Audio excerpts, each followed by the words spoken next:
Taking a bullet. It's the US versus the Australians in the business of Secret Service agents.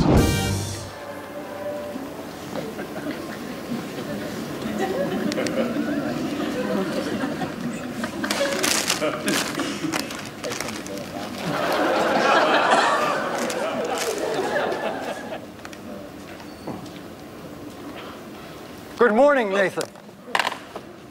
I'm Agent Kubrick of the Secret Service. I guard President Obama of the USA. Oh, g'day, Agent Coppola. Oh, yes, g'day. I'm Nathan. I'm head of security for Kevin Rudd. Yes, I know who you are. That's why I just said, good morning, Nathan. Oh, yes, so you did. Yes, I must have been busy bleeding. I know exactly what you do. The CIA has given me your complete background check. Oh, well, that saves me going on about myself. I've been expecting you. Really? I seem to have caught you off guard. Well, my alarm didn't go off this morning. I must have been asleep. You sleep? Yes, we tend to do a lot of that here. Welcome to Canberra. You have blood on your hand. Oh, sorry. Well, now it's on your hand. Wouldn't be the first time you guys have had blood on your hands, eh? Well, pull up a pew, Agent Kubrick. Coppola, sorry. We need to discuss the security arrangements you have in place prior to President Obama's forthcoming visit to your country. Is this office secure? Yes. This office is very secure, yes. Sometimes I can't get out. Your reception shall be in Sydney. We need to be vigilant for any signs of suspicious behavior, particularly during the singing of the American national anthem. Oh, you mean like people forgetting the words and stuff? Oh, say, can you see by the dawn's early light what so proudly we hailed at the twilight's last gleam? Are you familiar with yours? Yes. Dance Australia fair. Do you love your country, Nathan? Well, my pants came down, didn't they? Love your country or someone will take it away from you. You may think we're all a bit backwards here in Australia, Agent Coppola, but I can assure you that any danger we face will be squarely ahead, right in front of us. But Nathan, you're facing the wrong way. Yes, that's so I can protect the rear. You see, there's a lot of people that would like to take Kevin Rudd from behind.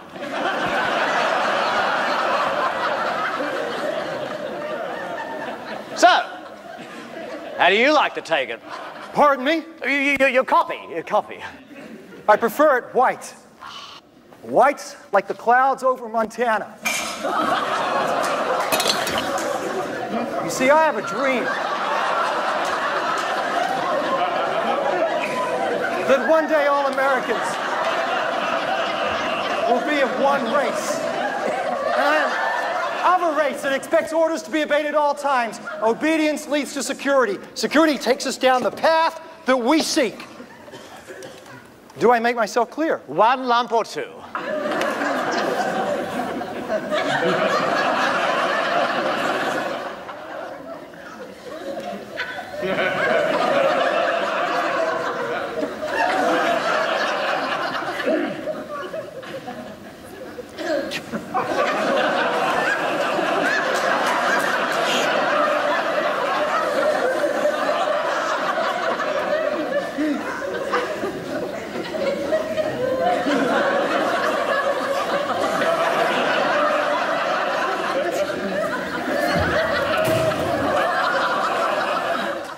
Excuse fingers.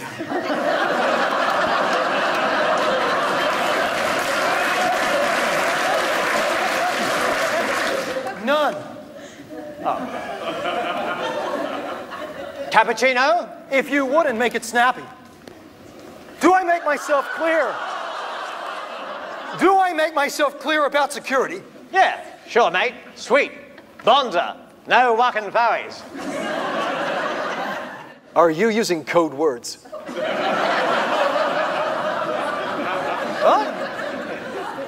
Don't try to compete with me, Nathan. I am a professional. I began my career protecting President Clinton. Well, you didn't protect him from Monica Lewinsky. My father protected President Reagan. Oh, yeah? Well, my dad protected John Howard. Your father was a dentist. He protected his teeth from plaque. Well, my grandfather was a personal bodyguard to a great former Australian Prime Minister. Yes, Harold Holt. Well, at least we didn't lose one in a motorcade. John F. Kennedy, remember? Bang! Didn't see that one coming, did you, mate? Perhaps we did.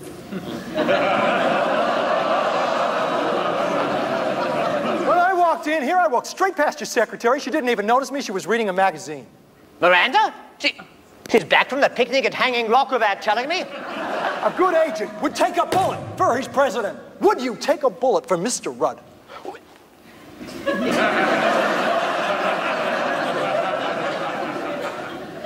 I took an egg for him once.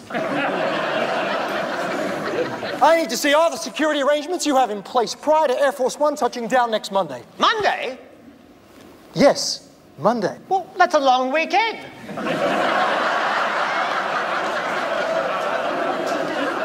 Well, can't he come Tuesday?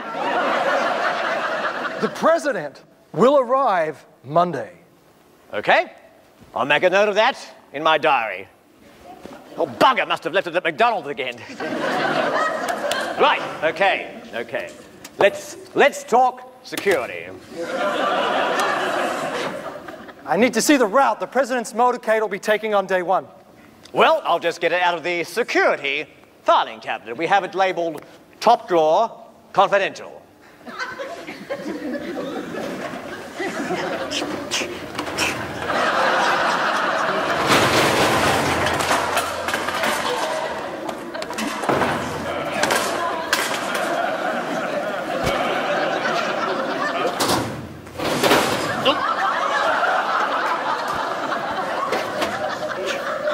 Nathan, would this be the file here on your desk under your banana?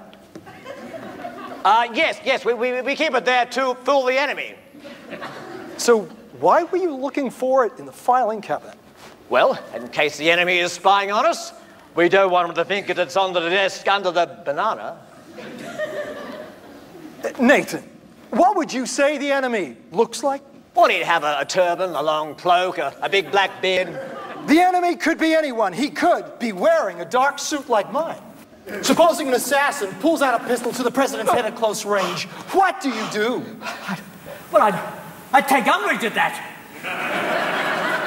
You take umbrage? Yes.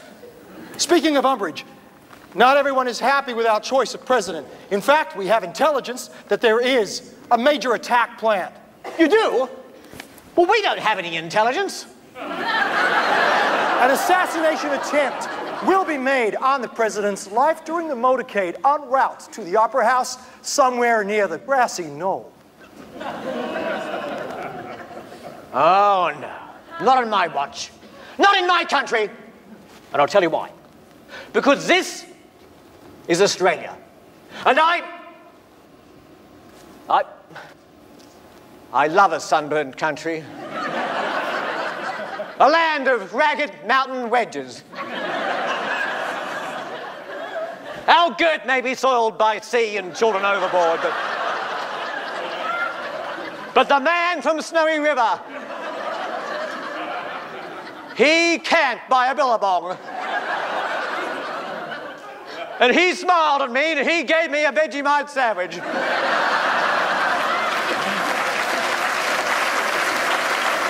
Shut up, Nathan! You are the most incompetent dweeb I have ever encountered in the service. Your defense forces here are a joke. Your entire country quivers in terror at the slightest dust storm, and your films are shit. We really hope your actors stop coming to our country. We think Nicole Kidman is an icy bitch.